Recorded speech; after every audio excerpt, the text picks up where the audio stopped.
नमस्कार प्रेक्षकांनो, सावळ्याची जणू सावली या मालिकेच्या आजच्या भागामध्ये आपण जबरदस्त आणि धमाकेदार ट्विस्ट पाहणार आहोत. हो प्रेक्षकांनो, आता मालिकेमध्ये खूप भयंकर महासत्याचा आता उलगडा होणार आहे. 3 महाभयंकर सत्य आता बाहेर येणार आहे. आतापर्यंत जे मालिकेने सर्व काही सत्य लपून ठेवलेले होते मालिकेमध्ये सावलीने, ते आता सर्व सत्य आता सर्वांसमोर येणार आहे आणि मालिकेमध्ये खूप सुपर डुपर असे ट्विस्ट येत आता मालिका आपल्या सर्वांच्या प्रेक्षक वर्गांच्या मनामध्ये पोचणार आहे. हो, आता लवकरच सावली आणि सारंग एकत्र येत आता तिलोत्तमाला हे दोघं मिळून असा काही जबरदस्त धडा शिकवणार आहे की या धड्यातून राजकुमार आणि मोनिकाला सुद्धा चांगली सद्दल घडवण्यात येणार आहे. हो, तर इकडे मात्र आता अभिने जेव्हा ओवीला सांगितलं असतं की आमचं ना काही लोक आता गुरुकुल बंद करण्याच्या मागे आहे, तेव्हा आता ओवी लगेच बोलते की बाबा काहीतरी कर ना रे, बघ ना अभिरचा मला कॉल आला होता आणि तो खूपच टेन्शनमध्ये आहे. तो म्हणते की लवकरच गुरुकुल बंद होणार आहे, म्हणून गुरुकुल चालू राहण्यासाठी काहीतरी करणार आहे बाबा. तेव्हा आता लगेच आता सारंग तिलोत्तमाकडे येते आणि बोलते की आई, मी काय ऐकतो की तू गुरुकुलवर आता इकडे मात्र सील लावलेला आहे. अगं आई, तू असं करूच कसं शकतं. तेव्हा तिलोत्तमा आता रागात बोलते की मी काहीही केलेलं नाही आहे. जे केलेलं आहे ते राजकुमारनी केलेलं आहे आणि तो कंपनीचा मेंबर म्हणून काहीही करू शकतो. तेव्हा सारंग बोलते की आई, ठीक आहे ना, तू बोलतेस ना की हे सर्व काही राजकुमारने केलेलं आहे, तर ठीक आहे, मी सुद्धा कंपनीचा एक मेंबरच आहे आणि आता मला काय करायचं ना हे मला चांगलंच माहिती आहे. तेव्हा आता इकडे मात्र आता मोनिका कपाळावरती हात देऊन बसलेला असतं, कारण आता मोनिकाने राजकुमारच्या गुंड्याला सतत कॉल करत असते, म्हणून ती सतत चिंतेत असते की खरं हा नेमका गेला तरी कुठं, आणि त्यामुळे आता तिला तो सुद्धा एक ट्रेस असतो. आणि इकडे मात्र आता काय नेमका आता सारंग भाऊजी करणार याचा सुद्धा तिला खूप विचारात पडलेली असते, म्हणून ती या मधात पडतच नाही, बस दुरून मजा बघत असते. तेव्हा आता सारंग बोलते की ठीक आहे आई, काही हरकत नाही, पण या गुरुकुलला मी सील लावू देणार नाही, हा या सारंगचा शब्द आहे. तेव्हा आता तिलोत्तमा त्याला खूप समजावण्याचा प्रयत्न करतं, पण सारंग काही ऐकण्याच्या मनस्थितीत नसतो. तो तिथून रागातच आता त्याच्या गाडीत जाऊन बसते. तेव्हा तिथं येतो राजकुमार आणि राजकुमार बोलते की ए सारंग, तुला काय एवढा पुडका येतो रे त्या गुरुकुलचा. त्यावर आता इकडे लगेच सारंग बोलतो की मला पुडका येण्याचं कारण म्हणजे ते गुरुकुल कुणाचं तरी स्वप्न आहे आणि तू असं कोणाच्या स्वप्नांना चुरचूर नाही करू शकत. त्या राजकुमार बोलतो की हा धंदा आहे आणि धंद्यामध्ये सर्व काही चालते.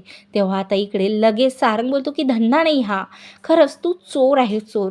तेव्हा इकडे राजकुमार बोलते की नाही, काहीही झालं ना तरी मी सारंग तुला जाऊ देणार नाही.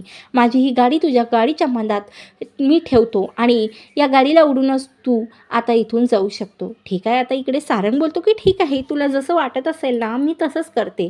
तेव्हा आता सारंग मोठ्या कॉन्फिडन्सनं गाडीमध्ये बसतो आणि लगेच आता तेवढ्यातच हा राजकुमार खूप भीते. आता त्याला माहिती आहे की जेव्हा सारंग खूप टेन्शनमध्ये आणि त्याला जी गोष्ट आवडत नाही ती त्याच्या विरोधात जाते, तर ती गोष्ट तो क्लिअरच करून ठेवतो. म्हणून आता स्वतः राजकुमार ती गाडी मागे घेतो आणि सरळ आता इकडे मात्र सारंग जातो गुरुकुलमध्ये.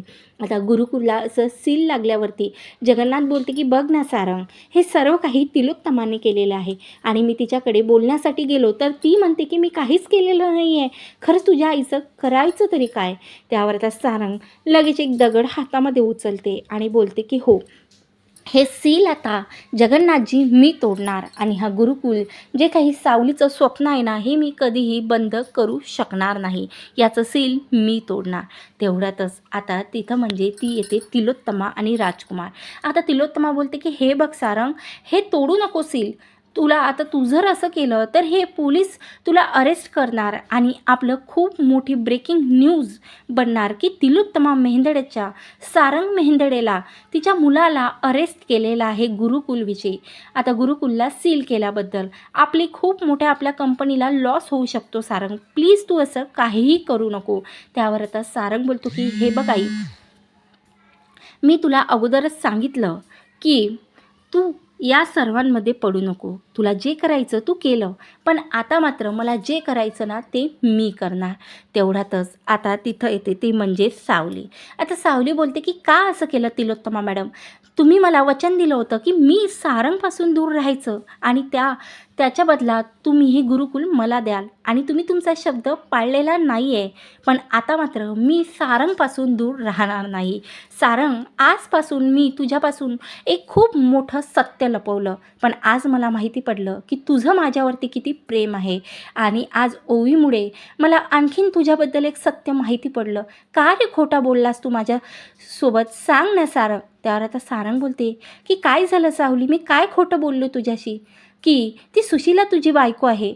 तू आणखीनसुद्धा लग्न केलेलं नाही आहे सारंग आणि फक्त माझी वाट बघत तू एवढे वर्ष माझ्या प्रेमात, माझ्या आठवणीत काढले. खरंच रे सारंग, मी सुद्धा तुझ्यावरती खूप प्रेम करतो. आज एक भलं मोठं सत्य मला या तिलोत्तमाच्या समोर तुला सांगायचं आहे की माझं फक्त आणि फक्त तुझ्यावरती प्रेम आहे. मी व्यंकटेश सोबत कधीही लग्न केलेलं नाही आहे आणि आज मला तुला आणखीन एक सत्य सांगायचं. ज्या दिवशी मी घरातून बाहेर केले त्याच दिवशी मला समजलेलं होतं की मी प्रेग्नेंट आहे आणि हा अबीर तुझाच मुलगा आहे सारंग. खरंच मला माफ कर. मी आजपर्यंत तुझ्यापासून तुझ्या मुलाला दूर ठेवलेला आहे, पण या तिलोत्तमाने माझ्यासोबत, या राजकुमारने खूप वाईट केलं. फक्त या दोघांमुळे मी तुला सोडून गेले रे. पण आज मात्र या मेहंदड्यांच्या घरात आता मला परत यायचं तुझी बायको म्हणून. खरंच तू स्वीकारशील ना रे? मला सांग ना सारंग, तू स्वीकारशील ना? मला माफ कर. आता असं मात्र आता इकडे तिलोत्तमासमोरच आता सावली रडायला लागते. आता सावली अशी रडायला बघून मात्र इकडे पुन्हा आता सारंगचं सुद्धा प्रेम जागृत झालेलं आहे. आता अबीरला आणि सावलीला लगेच ती मिठी मारते आणि बोलते की हो सावली, माझंसुद्धा चुकलेलं आहे.